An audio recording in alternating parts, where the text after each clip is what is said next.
Hello दोस्तों, welcome two mission CMA. दोस्तों हम लोग कह रहे थे सीएमए फाउंडेशन का पेपर नंबर 2 जो कि है फंडामेंटल ऑफ अकाउंटिंग।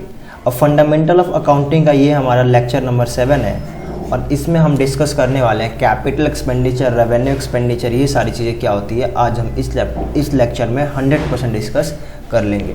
तो अगर दोस्तों मैं बात करूँ आपके इस टॉपिक की, तो हमने स्टार्ट किया था अपना फर्स्ट लेक्चर में अपना अकाउंटिंग बेसिक यानी स्टडी नोट नंबर 1 स्टार्ट किया था। अब स्टडी नंबर नोट 1 में 7 यूनिट्स हैं, जिसमें यूनिट नंबर 1 मैंने कंप्लीट करा दिया है। इसमें टोटल 6 लेक्चर लगे हैं जिसको कंप्लीट करने में। ये यूनिट नंबर 1 बहुत बड़ा है और इसमें कम से कम 10 या 12 टॉपिक्स हैं, तो मैंने 6 लेक्चर में इसको कंप्लीट कर लिया। आज हमारा लेक्चर नंबर 7 है और लेक्चर नंबर 7 में आज हम कंप्लीट कर लेंगे यूनिट 1.2 यानी चैप्टर 1 का यूनिट 1.2 जो कि है कैपिटल रेवेन्यू ट्रांजैक्शन क्या होता है, कैपिटल एक्सपेंडिचर, रेवेन्यू एक्सपेंडिचर क्या होता है, कैपिटल रिसिप्ट और रेवेन्यू रिसिप्ट क्या होता है। ये सारी चीज़ें यूनिट 1.2 के जो भी टॉपिक्स हैं आज हम इसको कवर कर लेंगे। नेक्स्ट लेक्चर में यानी लेक्चर नंबर 8 में हम यूनिट 1.3 स्टार्ट कर देंगे। अब टॉपिक हमारा 1.2 में है कैपिटल एंड रेवेन्यू ट्रांजैक्शन क्या होता है, उसके बाद बोला कैपिटल एंड रेवेन्यू एक्सपेंडिचर क्या होता है, फिर बोला कैपिटल एंड रेवेन्यू रिसिप्ट्स क्या होता है। तो अगर मैं बात करूँ कैपिटल ट्रांजैक्शन की, सर कैपिटल ट्रांजैक्शन क्या होता है और रेवेन्यू ट्रांजैक्शन क्या होता है। कैपिटल ट्रांजैक्शन हो गया और रेवेन्यू ट्रांजैक्शन हो गया। तो सिंपल है, आप लोगों को कैपिटल का मतलब क्या है, कैपिटल और रेवेन्यू का मतलब पता ही है ना। देखो कैपिटल ऐसा ट्रांजैक्शन जो आप लॉन्ग टर्म पर्पज के लिए करते हो, लंबे समय के लिए करते हो, बिजनेस को में यूज करने के लिए, बिजनेस को चलाने के लिए ट्रांजैक्शन करते हो, वो मेरा आता है कैपिटल ट्रांजैक्शन में। सर रेवेन्यू ट्रांजैक्शन क्या होता है, जो छोटे समय के लिए ट्रांजैक्शन करते हो, यानी मैंने कोई चीज़ सेल की, कोई चीज़ परचेज की, जैसे स्टॉक परचेज है, स्टॉक मैंने परचेज किया, तो क्या स्टॉक में लंबे समय के लिए रखूंगा, नहीं सर, इसको आपने परचेज किया, इसको आज कल जितना जल्दी हो सके इसको क्या कर दोगे, सेल कर दोगे। तो ये जो मैं ट्रांजैक्शन मैंने किया है, ये ट्रांजैक्शन जब बताओ स्टॉक परचेज करके मैंने सेल किया है, ये ट्रांजैक्शन लॉन्ग टर्म पर्पज के लिए था या शॉर्ट टर्म पर्पज के लिए था। सर ये शॉर्ट टर्म पर्पज के लिए था। मैंने क्रेडिटर को पेमेंट करना है, क्या ये ट्रांजैक्शन शॉर्ट टर्म पर्पज है लॉन्ग टर्म है। सर शॉर्ट टर्म है। मुझे इलेक्ट्रिसिटी बिल पे करना है, क्या मैं 10 साल के बाद पे करूँगा, नहीं सर, ये भी शॉर्ट टर्म ट्रांजैक्शन है। मुझे सैलरी पेमेंट करनी है, क्या ये सैलरी मेरी short term transaction long term. Sir short term है। ये सारी चीज़ें जो बता रहे हो ये 1 साल के अंदर अंदर जल्दी जल्दी करना पड़ता है। तो ये जितने भी ट्रांजैक्शन मैंने बताए सारे क्या है, शॉर्ट टर्म ट्रांजैक्शन, यानी इन सबको हम कहेंगे रेवेन्यू ट्रांजैक्शन। मैंने एक बिल्डिंग परचेज की और इस बिल्डिंग को मैं सेल नहीं करूंगा, इस बिल्डिंग को यूज करूंगा अपने बिजनेस में और यूज करके अपना बिजनेस को रन करूंगा। कैपिटल मैंने बढ़ाया अपना, ये लॉन्ग टर्म पर्पज के लिए। ऐसा नहीं कि बिल्डिंग आज खरीदी कल बेच दूंगा, मेरा बिल्डिंग बेचने का काम नहीं है, मैं इसको यूज करूंगा। मैंने एक कार परचेज किया, इसको बिजनेस में यूज करूंगा। ये सारे ट्रांजैक्शन मेरे क्या है, लॉन्ग टर्म पर्पज के लिए। सर लंबे समय तक ये सारी चीज़ें आपके पास रहेगी, तो ये मेरा आता है कैपिटल ट्रांजैक्शन में। आई होप क्लियर हो गया। देखो अब हम थोड़ा सा बुक का ही पढ़ लेते हैं, बुक क्या कहना चाहता है। आ जाओ फटाफट, देखो क्या कहता है यहाँ पे लिखा है। पहला बोला there are 2 types of transaction है, कैपिटल और रेवेन्यू। कॉन्सेप्ट अब क्या कह रहे हैं यहाँ पे, concept of capital and revenue और fundamental importance to correct determining of accounting profit for the period and recording the business asset at the end of the period. कह रहा है कि ये आपको जानना बहुत इंपॉर्टेंट है कि कौन सा रेवेन्यू ट्रांजैक्शन है और कौन सा कैपिटल है, ताकि आप उसकी सही रिकॉर्डिंग कर पाओ और सही प्रॉफिट निकाल पाओ बिजनेस का। सबसे पहले बोला कैपिटल ट्रांजैक्शन। कैपिटल क्या बोला, transaction having long term effect are known as capital transaction. ऐसा ट्रांजैक्शन जिसका बिजनेस में क्या हो, लॉन्ग टर्म इफेक्ट हो, क्या हो, लॉन्ग टर्म इफेक्ट हो, उसको हम कैपिटल ट्रांजैक्शन बोलते हैं। मैंने समझा दिया। उसके बाद बोला revenue transaction, transaction having short term effect. क्या कह रहा है, शॉर्ट टर्म इफेक्ट है नॉन एज क्या, अपना रेवेन्यू ट्रांजैक्शन। उसके बाद क्या बोला है सर, कैपिटल एक्सपेंडिचर। अब same as it is capital expenditure, जो कैपिटल ट्रांजैक्शन होगा ना वो कैपिटल एक्सपेंडिचर को भी इंडिकेट कर सकता है। एग्जांपल के तौर पे मैंने क्या कर दिया, मेरा ये बिजनेस है, देखो जब मैंने शॉर्ट टर्म एसेट्स और लॉन्ग टर्म एसेट समझाया था, यानी करंट एसेट्स, जिसको करंट एसेट पता हो और फिक्स एसेट पता हो, करंट एसेट को हम शॉर्ट टर्म एसेट भी बोलते हैं और फिक्स एसेट को हम लॉन्ग टर्म एसेट भी बोलते हैं। ये मैंने आई थिंक लेक्चर नंबर 4 में समझाया था। उसमें लिखा हुआ है basis of accounting, basis of accounting. यानी इस लेक्चर में जो मैं समझाया था, अगर ये आपको अच्छे से पता हो तो इसमें कोई दिक्कत नहीं आएगी इस टॉपिक में। ये आपका एक बिज़नेस है और आपने अपने बिज़नेस में एक बिल्डिंग खरीदी, आपने एक बिज़नेस में बिल्डिंग खरीदी और आपने और उसी बिल्डिंग में आपने स्टॉक्स भी खरीदा, आप स्टॉक बेचना चाहते हैं। इसी बिज़नेस में बिल्डिंग भी परचेज हुआ है और स्टॉक भी परचेज हुआ है। ज़रा मुझे बताओ, ये जो हमने बिल्डिंग परचेज किया ये मेरा एक्सपेंडिचर है कि नहीं? हाँ सर, खर्चा है, सीधी सी बात, एक्सपेंडिचर मतलब खर्चा। और जो मैंने स्टॉक परचेज किया ये भी मेरा एक्सपेंडिचर है। तो दोनों एक्सपेंडिचर है, दोनों खर्चे हैं, बट इसमें से कैपिटल एक्सपेंडिचर कौन सा है, रेवेन्यू एक्सपेंडिचर कौन सा है, डिपेंड ये करता है। ज़रा मुझे बताओ, जो मैंने बिल्डिंग खरीदी ये मेरा पर्पज़ है, बिल्डिंग में बेचता नहीं हूँ, मैं बिल्डिंग बेचता नहीं हूँ, मैं इसको यूज करूँगा लॉन्ग टर्म। क्या करूँगा? यूज करूँगा लॉन्ग टर्म बिजनेस को रन करने के लिए। यानी इस बिल्डिंग को मेरे को सेल नहीं करना, मेरा काम ये नहीं कि मैं बिल्डिंग खरीद के बेचूँ, मेरा काम तो स्टॉक खरीद के बेचना है। स्टॉक में क्या ले लेते हैं? मान लो मैं क्लोथ्स ले लेता हूँ, मैं कपड़े बेचता हूँ, मेरा बिजनेस किसका है? क्लोथ्स का है। तो मैंने जो बिल्डिंग खरीदा इस चीज़ का तो बिजनेस नहीं है ना, इसको मैंने परचेज ही किया ताकि मैं क्या करूं? बिजनेस में यूज करूं। तो ये जो मेरा एक्सपेंडिचर है ये मेरा क्या आएगा? Capital expenditure. ये मेरा आएगा कैपिटल एक्सपेंडिचर, यानी ऐसा एक्सपेंडिचर जिसका पर्पज क्या हो? लॉन्ग टर्म बिजनेस में यूज करने का पर्पज हो, उसको मुझे तुरंत सेल नहीं करना, वो मेरा क्या आएगा? Capital expenditure. ये मैंने स्टॉक्स यानी क्लोथ्स किस लिए खरीदे? सर आज खरीदे, कल परसों जितनी जल्दी हो जाए सेल करके कुछ पैसा कमा लूँगा, तो ये मेरा रेवेन्यू एक्सपेंडिचर, ये मेरा रेवेन्यू एक्सपेंडिचर। सर और भी एग्जांपल बताओ रेवेन्यू एक्सपेंडिचर का। देखो जितने शॉर्ट टर्म एक्सपेंसेस होते हैं, सैलरी हो गया, आप सैलरी नहीं दोगे एम्प्लॉय काम नहीं करेगा, काम नहीं करेगा आपकी इनकम नहीं आएगी, सैलरी एक्सपेंडिचर, इलेक्ट्रिसिटी बिल। यानी सीधी सी बात है, जितनी चीज़ें प्रॉफिट एंड लॉस में जाती है, प्रॉफिट एंड लॉस में जितनी सारी डेबिट में चीज़ें जाती है, आप याद करो क्या क्या जाता था? ऑल आर रेवेन्यू एक्सपेंडिचर, सारे के सारे मेरे रेवेन्यू एक्सपेंडिचर है। यानी सारे ये ऐसे खर्चे थे जो मेरे को बिजनेस में रेवेन्यू इनकम अर्न करने के लिए हम ये खर्चे करते थे। अच्छा सर, अगर बात करें कैपिटल एक्सपेंडिचर की, तो कैपिटल एक्सपेंडिचर में अगर जितने भी सारे मेरे पास क्या है? कैपिटल एक्सपेंडिचर, तो आपके पास कैपिटल एक्सपेंडिचर में क्या आएगा? जितने भी एक्सपेंडिचर मेरी बैलेंस शीट में जाती थी वो सारी की सारी मेरी क्या आएगी? बैलेंस शीट वाली सारी की सारी वो मेरा आएगी कैपिटल एक्सपेंडिचर। सिंपल है, मुझे पता है आप लोगों को पता, फिर मैं बता देता हूँ। आपने कोई भी ऐसा एसेट्स परचेज किया जिसका आप लॉन्ग टर्म यूज करना है, मुझे क्या करना है? बिल्डिंग, मुझे बिल्डिंग खरीदा मैंने, बिल्डिंग में लॉन्ग टर्म पर्पज के लिए यूज करूँगा, ये मेरा कैपिटल एक्सपेंडिचर है। ठीक है, मैंने लैंड खरीदा, लैंड भी मेरा क्या? कैपिटल एक्सपेंडिचर है। लैंड में देखो एक बात ध्यान रखना, मान लो मेरा बिजनेस ही प्लॉटिंग का, मेरा बिजनेस ही है प्लॉटिंग का, प्लॉटिंग मतलब समझते हैं ना, प्लॉट काट के बेचना, और उस केस में मैंने लैंड खरीदा है। अब ये लैंड मेरा बन गया स्टॉक, स्टॉक यानी क्या? Current asset. और जब करंट एसेट बन गया तो कैपिटल एक्सपेंडिचर ये नहीं है, ये मेरा रेवेन्यू एक्सपेंडिचर हो गया, क्योंकि मैंने स्टॉक खरीदा है। मैं शॉर्ट टर्म एसेट की बात नहीं कर रहा हूँ। अगर आपने फिक्स एसेट्स या लॉन्ग टर्म एसेट कुछ भी कह लो ये परचेज किया है, तो उस रिस्पेक्ट में जो आपने एक्सपेंडिचर किया वो आपका कैपिटल एक्सपेंडिचर कहलाएगा। अब sir fix asset long term assets क्या होता है मैं बहुत अच्छे समझा चुका हूँ लेक्चर नंबर 4 में, इसी चैप्टर के यूनिट 1.1 में समझाया था उसको। ठीक है, लैंड खरीदा है, सर एक कार खरीदा जिसको मुझे लॉन्ग टर्म यूज करना, बेचना नहीं है, इसको यूज करके बिजनेस को और आगे बढ़ाऊंगा, ये भी मेरा कैपिटल एक्सपेंडिचर है। आई होप आपको समझ में आ गया यहाँ तक। अब कैपिटल एक्सपेंडिचर की बात करते हैं हम।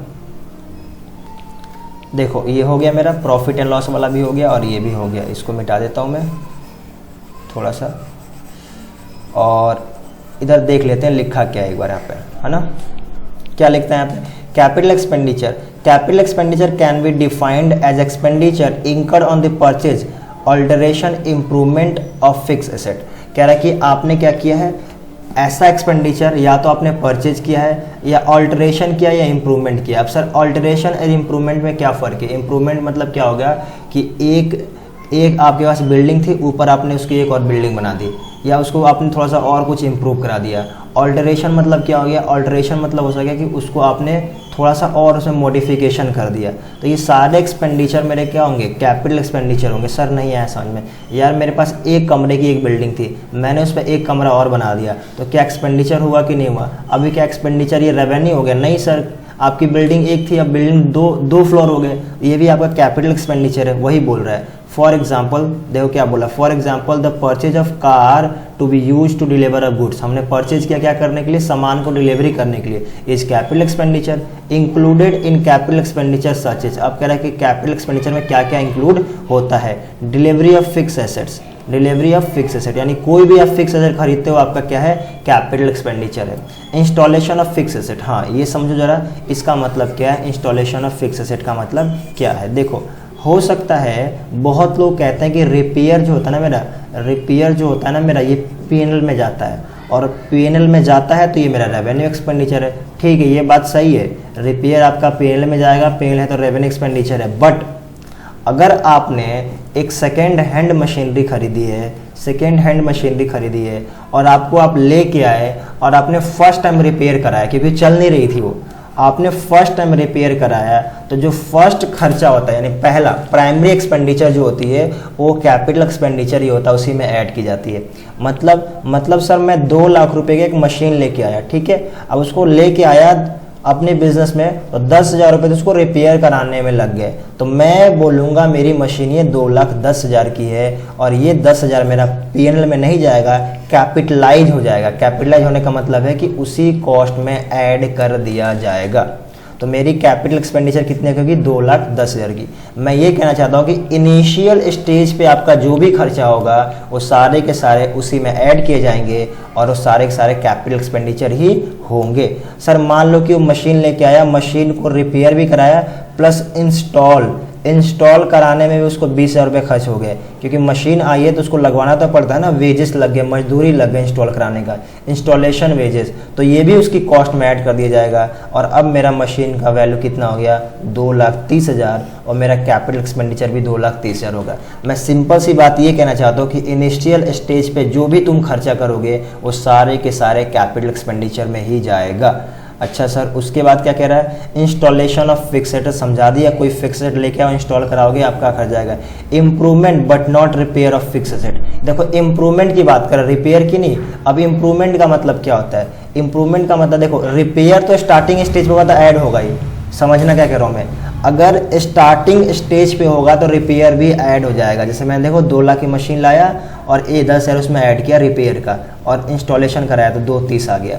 अब ये क्या कह रहा है सर, यहाँ पर रिपेयर तो मना कर रहा है, ये अलग चीज़ बोल रहा है। अभी ये जो मैंने समझा ना रिपेयर, ये नीचे लिखा हुआ देखा कहीं ना कहीं। इम्प्रूवमेंट क्या बोला, improvement but not repair of fix asset, कह रहा है कि इम्प्रूवमेंट है, रिपेयर की नहीं बात करो, इम्प्रूवमेंट की बात करो। तो मैं ये कह रहा हूँ कि इम्प्रूवमेंट और रिपेयर में फ़र्क क्या है, बहुत फ़र्क है।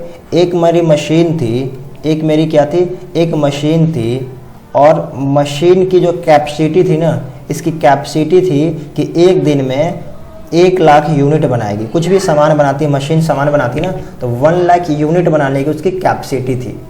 अब वो मशीन को क्या कर दिया मैंने, एक मशीन को एक मैकेनिक आया और कह रहा है कि इसमें एक और पार्ट एक्स्ट्रा लगा देंगे ना तो ये इसकी कैपेसिटी इम्प्रूव हो जाएगी, यानी ये एक दिन में 1,20,000 पार्ट यूनिट बना पाएगी। आपका क्या होगा, ये थोड़ा सा मॉडिफाई हो जाएगा और इसकी क्या हो जाएगी, इम्प्रूवमेंट हो जाएगी।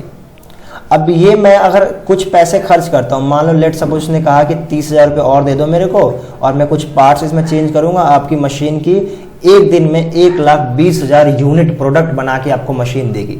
तो ये मैंने रिपेयर नहीं कराया, ये मैंने इम्प्रूवमेंट कराया है, क्योंकि मेरी मशीन तो कोई दिक्कत ही नहीं थी, मैंने इम्प्रूवमेंट कराया। अब इम्प्रूवमेंट कराया तो उस क्या हो गया, देखो रिपेयर से मशीन की वैल्यू इंक्रीज नहीं करेगी बट इम्प्रूवमेंट से इंक्रीज करेगी। मुझे बताओ कि मेरी एक मशीन 1 लाख रुपए की थी और वो ख़राब हो गई, और ख़राब हो गई तो मैंने रिपेयर करा दिया। जरा मुझे बताओ इस रिपेयर से मेरी मशीन की कॉस्ट इंक्रीज हो गई? नहीं सर, ख़राब हो गया, अब बनवाओगे फिर 1 लाख ही रहेगी, यानी इस रिपेयर से मेरी मशीन की वैल्यू इंक्रीज नहीं हुई, तो ये मेरा कैपिटल एक्सपेंडिचर नहीं है, ये रेवेन्यू एक्सपेंडिचर है। कैपिटल बढ़ा कहाँ, मेरा एसेट्स इंक्रीज कहाँ हुआ, लेकिन यहाँ पे मैंने इंप्रूवमेंट कराया था। इंप्रूवमेंट के केस में मेरा एसेट इंक्रीज हो रहा है, तो जब मेरा एसेट इंक्रीज होगा, जब मेरा एसेट इंक्रीज होगा तो उसको हम कहेंगे इम्प्रूवमेंट, और इम्प्रूवमेंट मेरा क्या होता है, कैपिटल एक्सपेंडिचर होता है। यानी 30,000 रुपये जो मेरा दिया है मैंने उसको, ये इम्प्रूव करने के लिए ये मेरा कैपिटल एक्सपेंडिचर में आएगा। सर अगर एक सपोज कर लो कि आपकी मशीन ख़राब थी, आपने रिपेयर वाले को बुलाया तब उसने इम्प्रूव कर दिया, रिपेयर वाले को बुलाया था कि भाई नॉर्मल रिपेयर, बट उसने इम्प्रूव कर दिया, तो भी आपका कैपिटल एक्सपेंडिचर में जाएगा क्योंकि इम्प्रूव तो हो ही गया। आई होप क्लियर होंगे। अच्छा सर, उसके बाद लिखा है कि legal cost of buying property. आपने जो प्रॉपर्टी बाई किया उसमें जो लीगल कॉस्ट होंगे वो भी उसके कॉस्ट में ऐड किए जाएंगे। क्या मतलब है, मैंने एक बिल्डिंग खरीदा 10 लाख रुपए का, स्टम्प ड्यूटी लग गया 2 लाख रुपए का, गवर्नमेंट का टैक्स वैक्स लग गया मान लो 1 लाख। वैसे स्टम्प ड्यूटी टैक्स ही होता है, ये जो स्टम्प ड्यूटी है गवर्नमेंट का ही टैक्स होता है, तो हम सिर्फ स्टम्प ड्यूटी लिख देते हैं। स्टम्प ड्यूटी लग गया मेरा कितने का, 2 लाख रुपए का। और भी कागजी कार्रवाई, मतलब जो भी मैंने अपने कागज़ वगज पेपर्स बनवाए उसमें भी 1 लाख लग गया, टोटल कितना हो गया 13 लाख। तो मेरा कैपिटल एक्सपेंडिचर 13 लाख आएगा। ये जो लीगल एक्सपेंसेस लगे ये भी कॉस्ट में ऐड किए जाएंगे। यहाँ तक कि ब्रोकर ने जो पैसा लिया है, मान लो दलाल ब्रोकर 2 लाख रुपये लिया तो 15 लाख, तो 15 लाख मेरा कैपिटल एक्सपेंडिचर आएगा। कहने का मतलब सीधी सी यही है, जो एक पॉइंट पकड़ के बैठ जाओ कि इनिशियल स्टेज पे जो भी आपने खर्च किया है वो सारे के सारे कैपिटल एक्सपेंडिचर के अंदर ही आएंगे। अच्छा सर, उसके बाद बात करते हैं और आगे थोड़ा चलते हैं। लिखा डिमोलिशन कॉस्ट। अब डिमोलिशन क्या होता है, मतलब किसी बिल्डिंग को गिराना। सर किसी चीज़ को तोड़ना फोड़ना है। सर तोड़ना फोड़ना एक्सपेंडिचर, कैपिटल एक्सपेंडिचर कैसे हो सकता है। अभी एक एग्जांपल देता हूँ बहुत सिंपल सा। यहाँ पे आपकी एक पुरानी बिल्डिंग है, ये क्या आपकी ओल्ड बिल्डिंग है, ठीक है। आपको यहाँ पे न्यू बिल्डिंग बनवानी है, आपको यहाँ पे न्यू बिल्डिंग बनवानी है। अब आपने उससे कहा आपको न्यू बिल्डिंग बनानी है, तो आपने क्या किया, पहले तो इस बिल्डिंग को तोड़वाया, ठीक है, डिमोलिश किया पहले आपने इस बिल्डिंग को, उसमें आपके लग गए 5 लाख, और फिर आपने न्यू बिल्डिंग बनवाया और न्यू बिल्डिंग में लग गए आपके मान लो 100 लाख, तो टोटल आपकी न्यू बिल्डिंग की कॉस्ट आएगी 105 लाख। सर ये तो तोड़ने में लगा था ना, हाँ हम ऐड कर देंगे क्योंकि न्यू बिल्डिंग की वजह से ही 5 लाख खर्च हुआ था, ना मैं नया बिल्डिंग बनवाता ना मेरे को उसको तोड़ना पड़ता। यानी सिंपल सी बात है, अगर मैं नया बिल्डिंग बनवाऊंगा वहाँ पुरानी बिल्डिंग पहली से है तो उसको अगर तोड़ने का खर्चा है तो भी नए वाले बिल्डिंग में ऐड किया जाएगा। न्यू बिल्डिंग की कॉस्ट कितनी होगी, 105 लाख, 105 लाख रुपए आपकी न्यू बिल्डिंग की कॉस्ट होगी। यहाँ पे एक जंगल था, आपने वहाँ पे कंपनी बसा दी, जंगल को साफ करने का जो भी खर्चा आएगा वो भी कंपनी के एसेट्स में जोड़ दिए जाएंगे। यानी कंपनी की बिल्डिंग 1 करोड़ की तैयार हुई है ना, और 1 करोड़ जंगल में लग गया तो 2 करोड़ रुपये कर दोगे आप, सिंपल सी बात है। अच्छा सर, उसके बाद क्या बोला है, एक और पॉइंट है आर्किटेक्ट फीस। सबको पता है, ये तो कोई बड़ी बात नहीं है। आर्किटेक्ट फी, आपने जो न्यू बिल्डिंग बनवाई उसमें 2 लाख रुपए आर्किटेक्ट ने अपनी ड्राइंग करने का भी पैसा ले लिया, तो आपकी न्यू बिल्डिंग कॉस्ट कितनी होगी, 107 लाख, और आर्किटेक्ट फी भी आपकी क्या होगी, कैपिटलाइज एक्सपेंडिचर होगी। यानी जब बैलेंस शीट आपका बनेगा कंपनी का तो बैलेंस शीट में लिखा जाएगा बिल्डिंग 107 लाख, यानी सारा का सारा एक्सपेंस मैंने क्या कर दिया, कैपिटलाइज कर दिया। देखो 5 लाख ये भी और 2 लाख ये भी सब कॉस्ट में जोड़ दिया, कॉस्ट में जोड़ के बैलेंस शीट में शो कर दिया। बैलेंस शीट में शो करने का मतलब है कि मैंने कैपिटलाइज कर दिया। तो ये सारे के सारे एक्सपेंडिचर आपके कैपिटल एक्सपेंडिचर होते हैं। आई होप आपको क्लियर हो गया होगा कैपिटल एक्सपेंडिचर क्या होता है, ठीक है ना, कोई दिक्कत नहीं है। अब बात करेंगे हम रेवेन्यू एक्सपेंडिचर की। तो सिंपल है, जो कैपिटल एक्सपेंडिचर नहीं हो रेवेन्यू एक्सपेंडिचर, बुक तो ऐसे ही कहता है, लेकिन समझो रेवेन्यू एक्सपेंडिचर क्या होता है। ऐसा एक्सपेंडिचर जो आपने इंकर्ड किया अपना रेवेन्यू अर्न करने के लिए, अपना बिजनेस चलाने के लिए, बिजनेस को मैनेज करने के लिए, ना कि कैपिटल को बढ़ाने के लिए। मैंने बिल्डिंग खरीदा है, इससे मेरा कैपिटल इंक्रीज होगा। मैंने सैलरी दिया है, इससे मेरा क्या होगा, रेवेन्यू बढ़ेगा। मैं सैलरी नहीं दूंगा, बंदा काम नहीं करेगा, कल को भग जाएगा। मैंने इलेक्ट्रिसिटी बिल पेमेंट नहीं किया, लाइट काट देगी, काम नहीं चलेगा, ठीक है ना। तो जितने मैंने अभी समझाया था पीछे प्रॉफिट एंड लॉस वाले जितने आइटम होते हैं सब रेवेन्यू एक्सपेंडिचर होते हैं। अब पढ़ लेते हैं क्वेश्चन क्या कहता है, क्या revenue expenditure is the expenditure incurred in running या management of the business, in running and management of the business. यानी जो रनिंग करने के लिए या बिजनेस को मैनेज करने के लिए हम जो पैसा खर्च करते हैं वो मेरा रेवेन्यू एक्सपेंडिचर है। बहुत सिंपल है। For example the cost of petrol diesel for car is revenue expenditure और अदर रेवेन्यू एक्सपेंडिचर। क्या मतलब, बिल्कुल वाहियात से एग्जाम्पल देते हैं, एग्जाम्पल देना भी इनको नहीं आता। कह रहे हैं कि जो हमने कार खरीदी है उसको चलाने के जो पेट्रोल और कुछ और जो उसके डीजल लगते हैं वो रेवेन्यू एक्सपेंडिचर। सही बात है, ठीक है।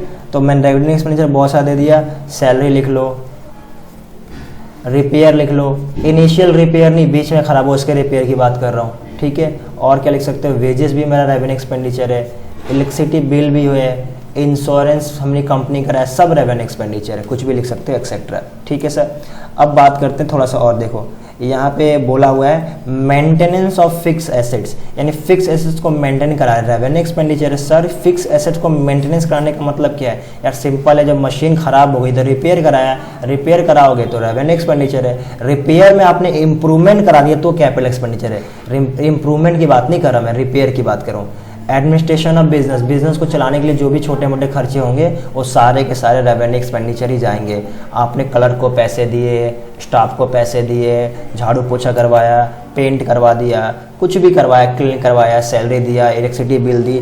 सेलिंग एंड डिस्ट्रीब्यूशन एक्सपेंस, आप सामान बेचते तो कुछ खर्चा तो होगा, अब आपने पैक करवाया, उसको गाड़ी पे लोड करके उसको कस्टमर के यहाँ भिजवाया, वहाँ सामान मंगवाया, ये सारे खर्चे जो भी हो रहे हैं सब रेवेन्यू के चक्कर में हो रहे हैं, पैसे कमाने के, इनकम अर्न करने के चक्कर में हो रहे हैं। आप ना तो ये सब करोगे ना आपको रेवेन्यू जनरेट होगा। तो ये सारे के सारे मेरे क्या है, रेवेन्यू एक्सपेंडिचर है। इन्होंने यहाँ पे एग्जांपल देके समझाया हुआ है। अब बात करते हैं सर कैपिटलाइज एक्सपेंडिचर। सर अभी तो आपने पीछे बताया, नहीं मैंने पीछे पढ़ा है कैपिटल एक्सपेंडिचर, ध्यान से समझो, कैपिटल एक्सपेंडिचर मैंने पढ़ाया पीछे, और क्या पढ़ा है, और मैंने पढ़ा है revenue expenditure. Revenue expenditure, capital expenditure और रेवेन्यू एक्सपेंडिचर, ये मैंने पढ़ाया। मतलब कौन सा कैपिटल एक्सपेंडिचर है और कौन सा रेवेन्यू एक्सपेंडिचर है, ये मैंने पढ़ाया। यहाँ पे लिखा कैपिटलाइज एक्सपेंडिचर, यानी किसको रेवेन्यू, किसको कैपिटल एक्सपेंडिचर में ट्रांसफर किया जाए, किसको कैपिटलाइज किया जाएगा। एग्जाम्पल के तौर पे देखो, आपने बिल्डिंग खरीदी, तो बिल्डिंग तो सबको पता है कि सर आपका कैपिटल एक्सपेंडिचर है, लेकिन उस बिल्डिंग में इम्प्रूवमेंट करवा दिया आपने, उस बिल्डिंग क्या कर दिया, इम्प्रूवमेंट करवा दिया, तो इसको मुझे करना पड़ेगा कैपिटलाइज। और कैपिटलाइज का मतलब क्या है सर, कैपिटलाइज भी इसको करना पड़ेगा। क्या मतलब उस बिल्डिंग की कॉस्ट में ऐड करना पड़ेगा, यानी कैपिटल एक्सपेंडिचर उसको बनाना पड़ेगा। यानी ऐसा कोई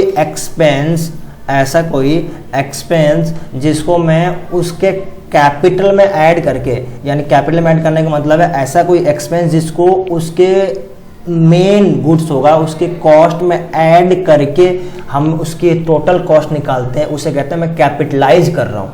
नहीं आ रहा समझ में, देखो मैं सिंपल सी कह रहा हूँ कि मेरे पास एक बिल्डिंग था, बिल्डिंग नहीं मशीन ले लेते हैं, मशीन था, मशीन को ख़राब हो गया, मैंने रिपेयर कराया, रिपेयर के साथ इम्प्रूवमेंट भी करवा दिया, 10,000 रुपये लग गया। इस मशीन की जो वैल्यू थी यहाँ पे बैलेंस शीट में लिखी हुई थी 1,20,000 रुपये।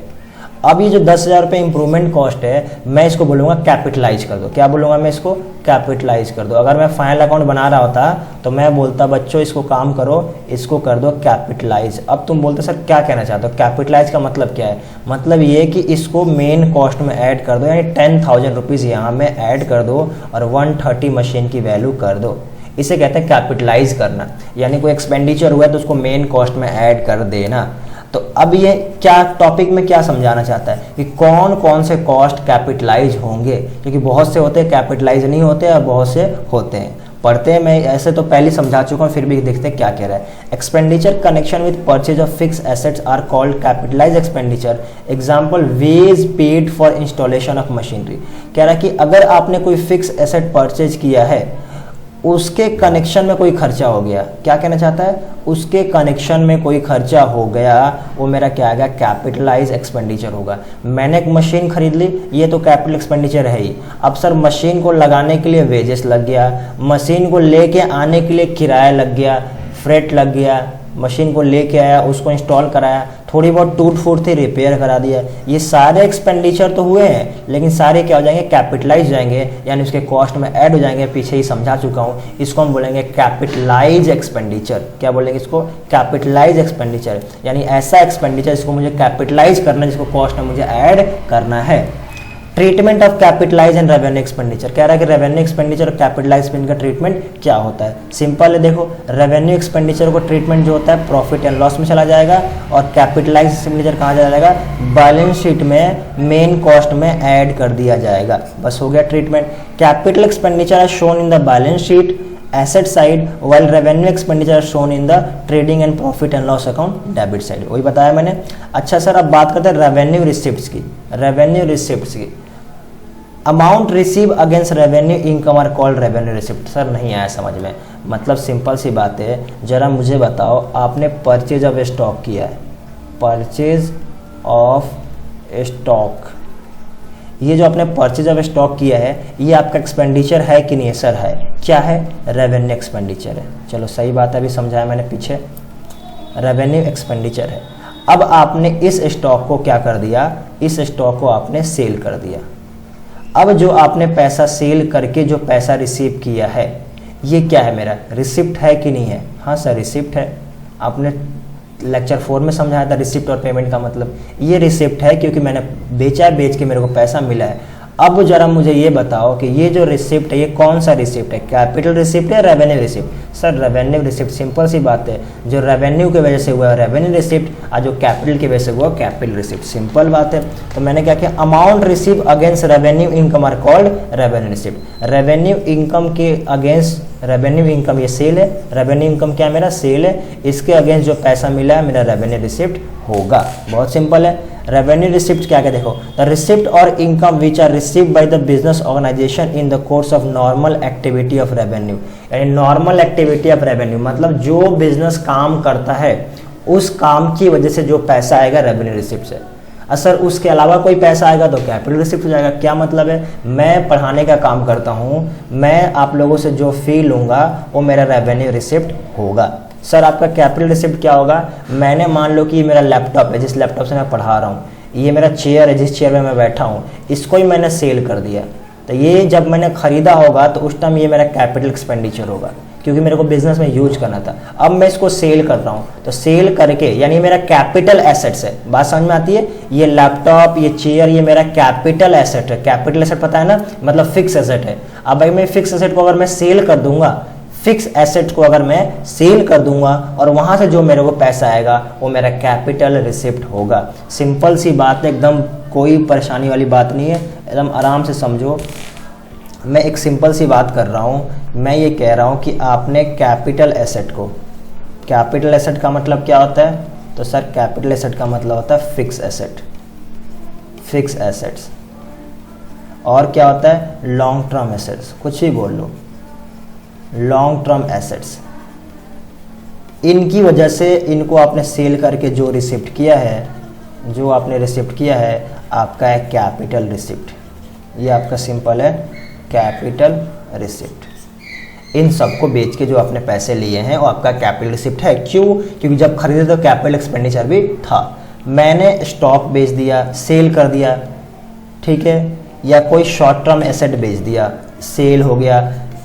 स्टॉक भी शॉर्ट टर्म एसेट ही है। डेटर से पैसा आ गया, है ना, और किससे आ गया? बीआर से पैसा आ गया, बिल्स रिसीवेबल से पैसा आ गया। ये सारे जो मेरे आएंगे शॉर्ट टर्म एसेट से जो मेरे पैसे आ रहे हैं वो मेरे क्या है? रेवेन्यू रिसिप्ट्स है, वो मेरा रेवेन्यू रिसिप्ट्स है। बहुत सिंपल है, कोई कंफ्यूजन वाली दिक्कत नहीं है। अब सर आगे चलते हैं, बहुत हो गया। देखो ज़रा क्या लिखा है यहाँ पे, कैपिटल रिसिप्ट रेवेन्यू से समझा दे, रेवेन्यू समझा दे, कैपिटल भी समझा दिया मेरे, ठीक है। यहाँ पे लिखता है हमारा, कह रहा है कि the receipt of income which are received by the business organization in normal activity, समझा दिया। Capital receipt, receipt which are not revenue nature, कह रहा है कि ऐसा रिसिप्ट जो रेवेन्यू नेचर नहीं है, मैंने समझा दिया अलग से, इसको पढ़ने की कोई जरूरत नहीं है। The receipt which are not receive now then can be treated as capital receipt, कह रहा है कि रिसिप्ट जो रेवेन्यू रिसिप्ट नहीं है, यहाँ पे देखो, the receipt which are not received नहीं, which are not revenue, which are not revenue then treated as capital receipt. कह रहा है कैपिटल रिसिप्ट का मतलब क्या होता है? Capital contribution by member, member ने कुछ पैसे दे दिए, ये भी मेरा कैपिटल रिसिप्ट है।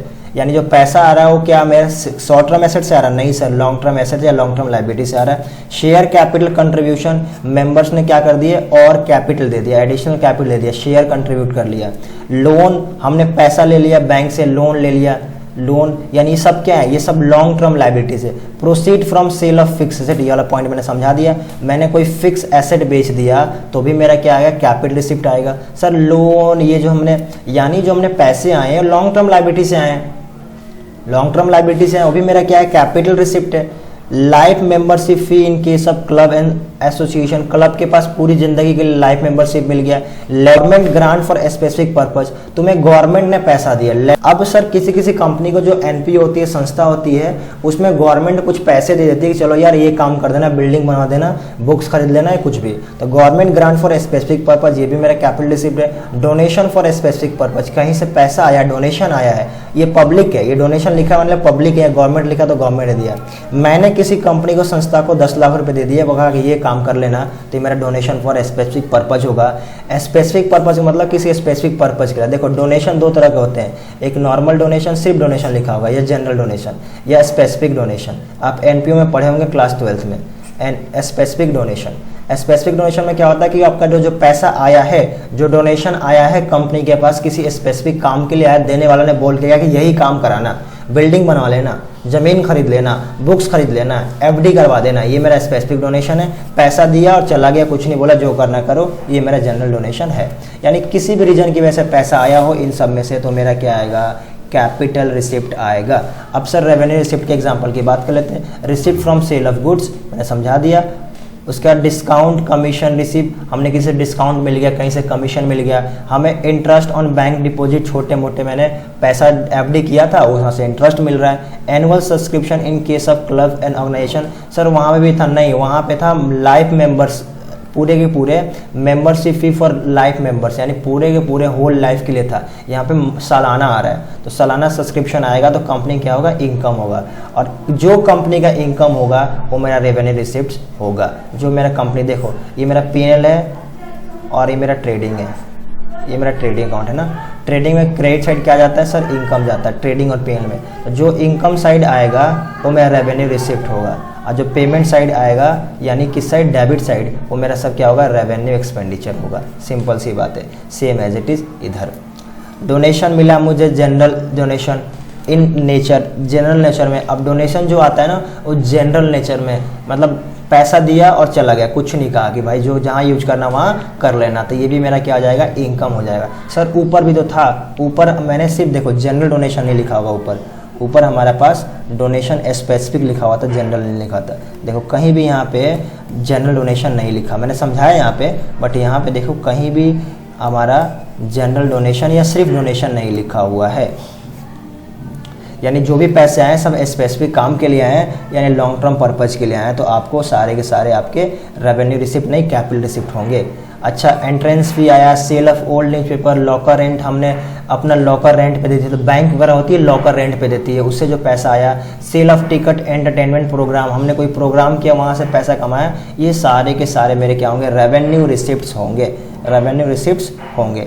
अब बात करते हैं कैपिटल प्रॉफिट। तो आप कैपिटल प्रॉफिट क्या होगा, अगर कैपिटल एक्सपेंडिचर और कैपिटल रिसिप्ट्स के बीच में अगर आपका प्रॉफिट होता है तो कैपिटल प्रॉफिट है। Capital profit which earn on the sale of fix asset, मेरा एक एफडी फिक्स एसेट था 10 लाख का, मैंने सेल कर दिया 12 लाख का, तो ये जो 12 लाख है मेरा कैपिटल रिसिप्ट तो है, बट कैपिटल प्रॉफिट सिर्फ 2 लाख रुपए। ध्यान रखो मैं क्या कह रहा हूँ कि मेरा एक फिक्स एसेट था, मेरा एक फिक्स एसेट था 10 लाख रुपीज़ की, मैंने उसको सेल कर दिया 12 लाख में। ज़रा मुझे बताओ मेरा कैपिटल प्रॉफिट कितना हुआ, तो सर कैपिटल प्रॉफिट हो गया 2 लाख रुपए। कैपिटल रिसिप्ट कितना हुआ, तो कैपिटल रिसिप्ट हो गया 12 लाख रुपए। रिसिप्ट तो 12 लाख किया ना सेल करके, तो कैपिटल रिसिप्ट 12 लाख है, बट कैपिटल प्रॉफिट मेरा कितना है, 2 लाख रुपए है। रेवेन्यू प्रॉफिट क्या है, वाइस वर्सा, इसका उल्टा, the profit which earn during the ordinary course of business called revenue profit. जो काम है उस बिजनेस का, मेरा काम है पढ़ाना, जो मैंने पढ़ा के पैसा कमाया, प्रॉफिट कमाया, जो पैसा बच गया मेरा सारे खर्चे करने के बाद, ये मेरा रेवेन्यू प्रॉफिट है। कैपिटल लॉस क्या है, सेम वही, मेरा फिक्स एसेट 10 लाख का था और मैंने सेल कर दिया 8 लाख का, तो मेरा कैपिटल लॉस हो गया 2 लाख रुपए का। रेवेन्यू रिसिप्ट कैपिटल रिसिप्ट कितना है, तो सर कैपिटल रिसिप्ट 8 लाख है, जितना मिला हो कैपिटल रिसिप्ट है, बट कैपिटल लॉस कितना है, तो कैपिटल लॉस 2 लाख रुपए का। रेवेन्यू लॉस कितना, सेम उल्टा, मेरा जो काम है उससे मेरे को लॉस हुआ, प्रॉफिट नहीं हुआ। The loss suffer bye the business in the ordinary course of business is called revenue loss. कोई दिक्कत नहीं इसमें। अच्छा आगे चलते हैं, आगे कह रहा है कि बहुत सारी चीजें यहाँ लिख रखी है फालतू की, इन्होंने क्या कर रखा है, बोल रखा है कि rules for determining capital expenditure. Capital expenditure कब माना जाएगा, उसका रूल क्या है। चलो पढ़ लेते हैं क्या कह रहा है। Expenditure can be recognize capital if it is incurred the following purpose. An expenditure incurred for the purpose of acquiring long term asset। हम लॉन्ग टर्म एसेट खरीदते हैं, यानी वही यार फिक्स एसेट खरीदोगे, पहले बता चुका हूँ। Use at least more than 1 accounting period. Long term asset का मतलब क्या है, इसको यूज हमें 1 साल से ज़्यादा करना है। For use of business to earn profit and not meant for resale. Long term asset होता ही वही है, ये जिसको मैंने खरीदा ये अपने बिजनेस में यूज करने के लिए, बेचने के लिए नहीं। क्या कह रहा है, कह रहा है कि ऐसा लॉन्ग टर्म एसेट जिसको आपने खरीदा है 1 साल से ज़्यादा यूज करने के लिए और उसको बिजनेस में यूज करके पैसा कमाओगे, बेचने के लिए नहीं खरीदा, it will be treated as capital expenditure. सबको पता है, हमें पढ़ने की कोई जरूरत नहीं है। यहाँ से फॉर एग्जाम्पल शुरू हो गया। अच्छा सर आगे क्या कह रहा है, when expenditure incur to improvement of present condition of machine. बता चुका हूँ ये कि अगर आपके पास कोई मशीन है और उसका प्रेजेंट कंडीशन को इम्प्रूव करना चाहते हो, यानी कैपेसिटी बढ़ाना चाहते हो, तो वो भी मेरा कैपिटल एक्सपेंडिचर होगा। और putting old asset into the working condition, या पुराना एसेट खरीद के लाया और उसको हमने लाते लाते रिपेयर करा दिया, इनिशियल कॉस्ट है ना, इनिशियल एक्सपेंडिचर। यानी पुराना एसेट लाए, वो चल नहीं रहा था, हमने कहा 20,000 खर्च करना पड़ेगा तब ये चलेगा, तो 20,000 हमने वो भी खर्च कर दिया। तो 1 लाख की तो हम लेके ही आए थे मशीनों, 20,000 और हमने खर्च कर दिया, तो मेरा 1,20,000 मेरा हो जाएगा। It is recognize capital expenditure capitalize to added the cost of asset. सबको पता है कि यार जो कैपिटलाइज करेंगे तो कॉस्ट ऑफ एसेट में ऐड कर देंगे, इसे बताने की कोई जरूरत नहीं है। फॉर एग्जांपल में दिया, आप लोग पढ़ लेना, जो मैंने ऊपर एग्जांपल सारे दिए वही एग्जांपल यहाँ पे लिखे हुए हैं। उसके बाद कह रहा है कि it is an expenditure incur to the increasing earning capacity. बता चुका हूँ, अर्निंग कैपेसिटी को इंक्रीज करने के लिए जो पैसा खर्च किया जाएगा कैपिटल एक्सपेंडिचर होगा। यहाँ से फॉर एग्जांपल शुरू हो गया, यहाँ से फॉर एग्जांपल शुरू हो गया। इधर देखो कह रहा है प्राइमरी एक्सपेंसेस वही है, इनिशियल एक्सपेंसेस, जितने भी इनिशियल एक्सपेंसेस होंगे जो हमने ऊपर पढ़ लिए थे अभी नीचे समझा रहा है, ठीक है ना। जितने भी इनिशियल एक्सपेंसेस होंगे स्टार्टिंग में आपने जो भी पैसे खर्च किए वो सब के सब उसी में ऐड किए जाएंगे। पढ़ लेते सर फिर भी क्या कह रही है। Primary expenses incurred for the commencement of the business. Business start करने के लिए जो भी खर्चे किए हैं consider capital expenditure, capital expenditure ही लगेंगे। मैंने बिजनेस स्टार्ट किया, फॉर एग्जांपल लीगल चार्जेस। अब क्या मतलब है, मेरा बिजनेस स्टार्ट हुआ, मेरे को रजिस्ट्रेशन कराना है। अब रजिस्ट्रेशन कराने के लिए मेरे को लग गए कितने, 5,000 रुपये। मेरा दुकान कंपनी का नाम रजिस्टर्ड कराना है गवर्नमेंट के, ये मेरा लीगल एक्सपेंस है। तो सर ये 5,000 रुपये आपके क्या है, कैपिटल एक्सपेंडिचर है। पेड फॉर ड्राफ्टिंग मेमोरेंडम, आप आगे पढ़ोगे लॉ में, या लॉ पढ़ोगे एमओ और एओ, मेमोरेंडम ऑफ एसोसिएशन और आर्टिकल ऑफ एसोसिएशन, मतलब आपका जो भी कंपनी के सारा जन्म कुंडली, तो जन्म कुंडली बनाने के लिए पैसे लगे वो भी मेरे क्या आ जाएंगे, सारे के सारे कैपिटल एक्सपेंडिचर में आएंगे। ब्रोकरेज वगैरह पेड किया, ब्रोकर्स को कमीशन दिया, अंडर राइटर्स को अंडर राइटिंग शेयर आगे मैं पढ़ाऊंगा इंटर में, अंडर राइटिंग ऑफ शेयर, तो वहाँ समझ लेंगे। मतलब जो भी आपने इनिशियल में खर्चे किए कंपनी को स्टार्ट करने के लिए, सारे के सारे पैसे क्या हो जाएंगे, कैपिटलाइज होंगे। और कंपनी को स्टार्ट करने के लिए जो इनिशियल खर्चा होता है हम कहते हैं प्रीलिमिनरी एक्सपेंसेस। क्या कहते हैं, प्रीलिमिनरी एक्सपेंसेस। अच्छा सर उसके बाद क्या कह रहा है, दस one useful way of recognising expenditure capital see that because of the expenditure the business will on something which qualify an asset and and of the accounting period. और कह रहा है कि एक और तरीका है, बिजनेस के पास ऐसा कुछ भी है जो स्टार्टिंग से लेके ईयर एंड तक था, यानी 1 साल से ज़्यादा तक रहा है, वो भी कैपिटल एक्सपेंडिचर में आ जाएगा। घुमा फिरा के एक ही बातें 10 बार इन लोगों ने बोल रखी है। बिजनेस के पास ऐसा कुछ भी है जो 1 साल से ज़्यादा के लिए तो कैपिटल एक्सपेंडिचर है। अच्छा यार ऊपर ही तो बोल दिया था ये वाली बात, फिर ही बोल रहा है। अब एग्जाम्पल भी दे रहे, देखो क्या कह रहा है, some example of capital expenditure. मैं नहीं पढ़ रहा, तुम लोग पढ़ लेना, मेरे को पढ़ने की जरूरत नहीं है। Some example of capital expenditure. अब क्या, rules for determining revenue expenditure. अभी हमने क्या पढ़ा, ये सारे रूल्स किसके थे, rules for determining capital expenditure. अब क्या है, rules of determining revenue expenditure, यानी रेवेन्यू एक्सपेंडिचर को डिटरमाइन करने के रूल्स क्या है। पता है इसमें क्या लिखा होगा, एक ही बात उन्होंने घुमा फिरा कर लिखी होगी कि जो आपने रेवेन्यू से पैसा कमाया, जो आपने डेली ऑर्डिनरी बिजनेस से जो पैसा कमाया, 1 साल के अंदर जो आपने पैसा रिसीव किया, वो सब आपके रेवेन्यू एक्सपेंडिचर, सॉरी अच्छा उल्टा बोल दिया, रेवेन्यू रिसीव बोल दिया। हाँ, जो आपने day to day business manage करने के लिए, रन करने के लिए जो भी पैसा खर्चा किया, वो आपका रेवेन्यू एक्सपेंडिचर है। जो आपने 1 साल से कम समय के लिए पैसे खर्चे किए, वो भी आपका रेवेन्यू एक्सपेंडिचर है। यही चीज़ सारी बोलेंगे जो हमने ऊपर पढ़ चुके हैं। पढ़ लेते हैं फिर भी। An expenditure which can not be recognize as capital expenditure, इन्होंने तो खत्म ही कर दिया शुरू होते ही। कह रहा है कि जो कैपिटल एक्सपेंडिचर नहीं है वो रेवेन्यू एक्सपेंडिचर है, can be treated as revenue expenditure. Revenue expenditure temporarily influence only profit earning capacity of the business. और क्या रेवेन्यू एक्सपेंडिचर सिर्फ एक ही चीज़ को इन्फ्लुएंस करता है, वो प्रॉफिट अर्निंग कैपेसिटी को। जितना रेवेन्यू एक्सपेंडिचर ज़्यादा होगा उतना प्रॉफिट ज़्यादा होगा। क्या मतलब है? मतलब यार सिंपल सी बात है, आपने 100 एम्प्लॉय लगाए, जल्दी जल्दी काम कर रहे हैं, सारा काम टाइमली हो रहा है, तो आपकी इनकम भी बढ़ेगी, है ना। आपने बहुत बड़ा ऑफिस ले लिया, आपका रेंट बहुत जा रहा है, एम्प्लॉय बहुत सारे एम्प्लॉय काम करें तो भी रेवेन्यू बढ़ेगी। यानी अगर रेवेन्यू आपने बहुत बड़ा एडवर्टाइजमेंट करवा दिया तो भी रेवेन्यू बढ़ेगी। यानी जितना रेवेन्यू एक्सपेंडिचर होगा वैसे ही हमारा रेवेन्यू इनकम भी बढ़ेगा। अच्छा जी सर, आगे क्या कह रहा है? An expenditure recognize as revenue when incurred for the following purpose. और कह रहा है जो फॉलोइंग पर्पज के लिए अगर खर्चा करते हो तो मैं आपका रेवेन्यू एक्सपेंडिचर कहलाएगा। Expenditure for day to day conduct of business, अभी बताया daily, day to day, ordinary, normal course of business, ये सब वर्ड है, इन्हें बोलते हैं। डे टू डे आप मैनेज करने के लिए जो खर्चा करते हो। Expenditure for day to day conduct of the business the benefit of which last less than 1 year. अभी बोला मैंने less than 1 year. Example wages, workman, interest, borrowed capital, rent, selling, ये सारे प्रॉफिट एंड लॉस वाले item है। ये सब P&L वाले आइटम है, P&L वाले, डेबिट वाले। ये सारे P&L जो डेबिट में जाते हैं मेरे रेवेन्यू एक्सपेंडिचर में आएंगे। यार पता नहीं कई बार पढ़ाना पड़ेगा यही चीज़ को। अच्छा जी, आगे क्या कह रहा है? कह रहा है कि expenditure on consumable item of goods and service for resale either for their original और इम्प्रूवमेंट फॉर्म। कह रहा है कि हमने कोई गुड्स कंज्यूम कर लिया, सेल कर दिया, सर्विस, ये वो सब चीज़ लिखा है। एग्जाम्पल के लिए रॉ मटेरियल खरीदा है, ऑफिस का स्टेशनरी खरीदा है, ऑफिस का रेंट दिया है, पता नहीं क्या क्या, बहुत सारी चीज़ें। पढ़ो, कोई दिक्कत नहीं है, बहुत सिंपल है। अब कह रहा है कि एग्जाम्पल दिए हुए हैं, मैं नहीं पढ़ रहा इसको एग्जाम्पल को, ये आपके एग्जाम्पल दिए हुए हैं कि क्या क्या रेवेन्यू एक्सपेंडिचर होंगे। फिर भी पढ़ता हूँ, सैलरी, वेजेस है, रेंट है, फैक्ट्री का रेंट है, डेप्रिसिएशन है, कंज्यूमेबल स्टोर्स है, मतलब जो रोज़ खर्च हो रहे हैं, कंज्यूम हो रहे हैं, रॉ मटेरियल है, इंश्योरेंस है, टैक्स है, मिसलेनियस एक्सपेंस है, सारे के सारे कहाँ जाएंगे? ये P&L में डेबिट जाएंगे। और P&L में डेबिट जाएंगे तो क्या है? रेवेन्यू एक्सपेंडिचर है। कहानी खत्म हो गई, है ना। चलो जी, अब हाँ, सबसे इंपॉर्टेंट आता है आपका डेफर्ड रेवेन्यू एक्सपेंडिचर। क्या है?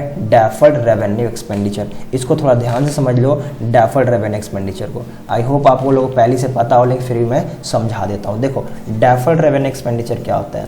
डेफर्ड रेवेन्यू एक्सपेंडिचर यानी ऐसा रेवेन्यू एक्सपेंडिचर जिसको हम एक साल में राइट ऑफ नहीं कर सकते। है तो रेवेन्यू एक्सपेंडिचर बट डेफर्ड है। डेफर्ड का मतलब होता है कि एक साल में उसको राइट ऑफ नहीं कर सकते, उसको कैरी फॉरवर्ड करना पड़ेगा। डेफर्ड का मतलब है कैरी फॉरवर्ड, उसको एक साल से ज़्यादा साल में लेके जाना पड़ेगा। क्या मतलब है?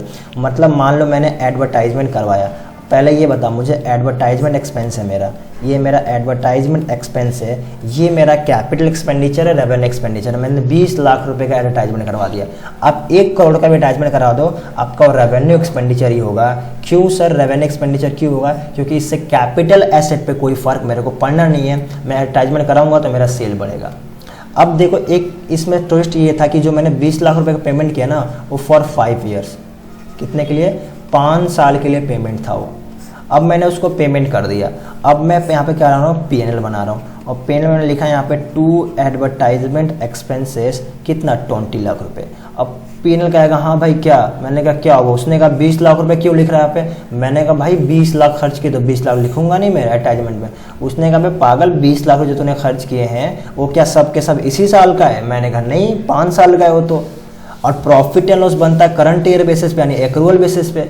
आप सिर्फ खर्चा वही लिख सकते हो P&L में जो इस साल का है। मैंने कहा अब क्या करूँ? उसने कहा देख 20 लाख है ना 5 साल के लिए, तो हर एक साल में 4 lakh per year, 4 lakh per year आएगा। यानी तू इस साल 20 लाख नहीं, यहाँ पे P&L में टू एडवर्टाइजमेंट एक्सपेंस सिर्फ और सिर्फ 4 लाख लिख सकता है। मैंने कहा ठीक है 4 लाख लिख दूंगा, लेकिन बाकी का जो मेरा 16 लाख बच गया इसका मैं क्या करूंगा? तो उसने कहा कि इसको एज अ बैलेंस शीट में एक एसेट शो कर दे। बैलेंस शीट में यहाँ पर लिख दे, एसेट साइड लिख दे 16 लाख रुपए। मैंने कहा भाई एसेट कैसे? उसने कहा कि इसका लॉन्ग टर्म में तुझे बेनिफिट मिलेगा नहीं मिलेगा, अगले 4 साल तक तेरा ये प्रचार होगा नहीं होगा। मैंने कहा होगा। तो ये मेरा क्या हो जाएगा? एक फिक्टिटियस एसेट बन जाएगा, बनावटी एसेट नाम के लिए, शो तो करना पड़ेगा, इसमें तो करनी पड़ेगी ना। तो इसको क्या कर दूंगा मैं, इसको बोल दूंगा deferred revenue expenditure, deferred revenue expenditure. अब नेक्स्ट ईयर की जब मेरी पीएनएल बनेगी तो नेक्स्ट ईयर की पीएनएल में भी यहाँ पे 4 लाख आ जाएगा और यहाँ पे सिर्फ 12 बच जाएगा, फिर नेक्स्ट ईयर में 3, फिर 2, फिर ऐसे खत्म हो जाएगा वो, ठीक है ना। तो इसे हम कहते हैं डेफर्ड रेवेन्यू एक्सपेंडिचर, कोई दिक्कत नहीं, बहुत सिंपल है। अब सर बात आती है कि बुक में क्या लिखा हुआ है, बुक में भी वही चीज़ें लिखी हुई है, इतना ही, बाप रे बाप बहुत सारा लिखा हुआ है यार ये तो। हाँ जी, चलो पढ़ देते हैं एक बार में इसको। क्या लिखा है, deferred revenue expenditure represent the certain type of asset whose useful does not expire in the their occurrence but generally expire in the near future. कह रहा है कि डेफर्ड रेवेन्यू एक्सपेंडिचर उसे कहते हैं जो जिसका जो एक्सपेंडिचर है वो उसी साल में एक्सपायर नहीं होता, मतलब उसी साल में ख़त्म नहीं होता जिस साल में वो अकरेंस हुआ, but generally expire in the near future, यानी अगले 1-2 साल बाद उसका ख़त्म होगा। यानी देखो जो 20 लाख था, क्या इस लाख नहीं सर, 4 लाख हमारा इस साल का था, लेकिन बाकी जो 16 लाख था वो नियर फ्यूचर में राइट ऑफ होगा। इस साल राइट ऑफ नहीं होगा, राइट ऑफ का मतलब है कि हर साल 4-4 लाख ट्रांसफर करेंगे, राइट ऑफ होता जाएगा, वही बात लिखी हुई है। This type of expenditure carry forward are return off in future accounting period, समझा दिया। अभी क्या होगा, ये ट्रांसफर हो जाएगा और फ्यूचर अकाउंटिंग पीरियड में 4-4 लाख रुपए राइट ऑफ हो जाएगा। Some time we make some revenue expenditure but eventually the becomes the capital asset. हम कह रहे हैं कि हमने बनाया तो रेवेन्यू एक्सपेंडिचर था, अब एडवर्टाइजमेंट तो रेवेन्यू एक्सपेंडिचर है, बट बन क्या गया, capital expenditure.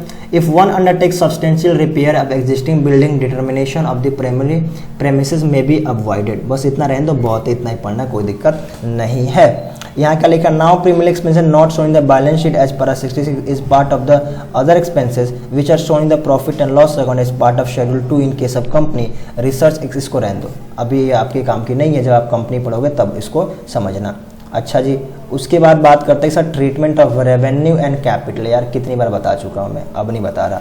Treatment of revenue expenditure और capital expenditure. Revenue expenditure PNL में जाएगा, कैपिटल एक्सपेंडिचर बैलेंस शीट में जाएगा। रिपेयर मेरा क्या है, रेवेन्यू एक्सपेंडिचर है, कहाँ जाएगा, पीएनएल में जाएगा। लेकिन अगर यही इनिशियल में रिपेयर करते but huge amount incur on second hand machinery in order to bring working condition, यानी पुरानी मशीन लेके आए और उसको चलाने के लिए जो पैसा खर्च करना पड़ा है, ब्रिंग टू वर्किंग कंडीशन यानी उसको ठीक करने है। यार लेके आए मशीन ही खराब है, चल ही नहीं रही है, तो रिपेयर तो कराना पड़ेगा ना। तो अगर मैं स्टार्टिंग में इनिशियल में रिपेयर कराऊंगा तो वो मेरा जाएगा कैपिटल एक्सपेंडिचर में। यार एक ही बात कितनी बार लिखेगा। वेजेस क्या होता है, नॉर्मली तो होता है रेवेन्यू, बट पता है, लेकिन ऐसा वेजेस खर्च किया है कंस्ट्रक्शन ऑफ बिल्डिंग बनवाया, वहाँ पे वेजेस लगा, तो भाई वो बिल्डिंग बन रहा है, वहाँ पे जो वेजेस लगेगा यानी बिल्डिंग में जो भी खर्चा होगा वो तो सब के सब बिल्डिंग में ऐड हो जाएगा।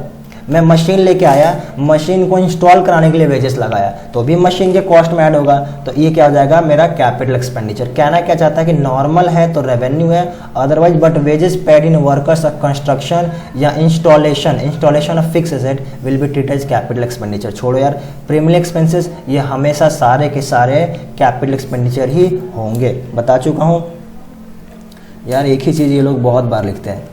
उसके बाद बात करें ब्रोकरेज, गवर्नमेंट स्टैम्प ड्यूटी, कोई भी लीगल एक्सपेंस हो सारे के सारे कैपिटल एक्सपेंडिचर है, बता चुका हूँ पहली। उसके बाद क्या है, रॉ मटेरियल एंड स्टोरेज, ये मेरा रेवेन्यू एक्सपेंडिचर है। रॉ मटेरियल खरीद के ला रहा हूँ, स्टोरेज के लिए पैसा जो खर्च हो रहे हैं, ये सब के सब मेरा रेवेन्यू एक्सपेंडिचर। रॉ मटेरियल से मैं क्या बनाऊंगा, फिनिश गुड्स बनाऊंगा, कच्चे माल से मैं अपना पक्का माल बनाऊंगा और उसको बेचूंगा, ये मेरा रेवेन्यू एक्सपेंडिचर है। डेवलपमेंट एक्सपेंडिचर क्या कर रहा है, डेवलपमेंट एक्सपेंडिचर है, किसी चीज़ को मैंने क्या कर दिया, उसको डेवलप कर दिया, उसको बढ़ा दिया, इंप्रूव कर दिया, तो ये मेरा क्या आ जाएगा, कैपिटल एक्सपेंडिचर हो जाएगा। अब यहाँ पे आपके इस बुक में एग्जाम्पल दिए हुए हैं, एग्जाम्पल आपको खुद करने हैं, और अगर नहीं होगा तो मेरे को आज ही कमेंट करके बताना, क्योंकि कल की वीडियो मैं आज शाम तक रिकॉर्ड करूंगा और अब मुझे सुबह में वीडियो डालनी होती है, तो मैं आपको कल सुबह जो वीडियो डालूंगा उसमें सारी चीज़ एक्सप्लेन कर दूंगा, बट मेरे को शाम तक बता देना कि क्वेश्चन हुए हैं या नहीं हुए हैं। आपके कितने एग्जाम्पल हैं, एग्जाम्पल 1 2 3 4 5 कितने एग्जाम्पल देख लेते हैं। इसमें क्या बोला है कि कौन सा रेवेन्यू है, कौन सा डेफर्ड है, बताना इसका रेवेन्यू एक्सपेंडिचर कौन सा है, डेफर्ड रेवेन्यू एक्सपेंडिचर कौन सा है। किसी क्वेश्चन में डाउट हो तो मेरे को बता देना, नेक्स्ट वीडियो शूट करने से पहले मैं इसको एक्सप्लेन कर दूंगा। टोटल कितने एग्जाम्पल है, आई थिंक 7 8 कितने हैं, 5 6 7 8 टोटल 8 9 एग्जाम्पल है आपकी इस बुक में। हाँ, टोटल 9 एग्जाम्पल्स हैं। 9 एग्जाम्पल आप कंप्लीट कर लेना। किसी में भी डाउट हो मेरे को नेक्स्ट वीडियो शाम तक मेरे को रात तक बता देना और मैं क्या करूँगा ये सारे एक्सप्लेन कर दूंगा, ठीक है। बाकी इसमें MCQ, fill the blanks, match the following आप कर सकते हो। अभी हमारा चैप्टर 1 ही चल रहा है। चैप्टर 1 में हमारा यूनिट 1.1 कंप्लीट हो चुका है, यूनिट 1.2 भी आज कंप्लीट हो गया। अब हम नेक्स्ट लेक्चर में बात करेंगे यूनिट 1.3, यानी ये double entry system, book keeping, subsidiary, cash, trial, journal, ledger, ये सारी चीज़ें क्या होती है हम ये नेक्स्ट लेक्चर में बात करेंगे। Thank you so much. अगर आपको वीडियो अच्छी लगी तो प्लीज़ इस चैनल को सब्सक्राइब करना और देखो जितना शेयर कर सकते हो करो शेयर। बस आपको शेयर करना, सब्सक्राइब करना, सपोर्ट करना। Thank you so much. आपसे मिलते हैं नेक्स्ट वीडियो में। चलो tata bye bye, take care.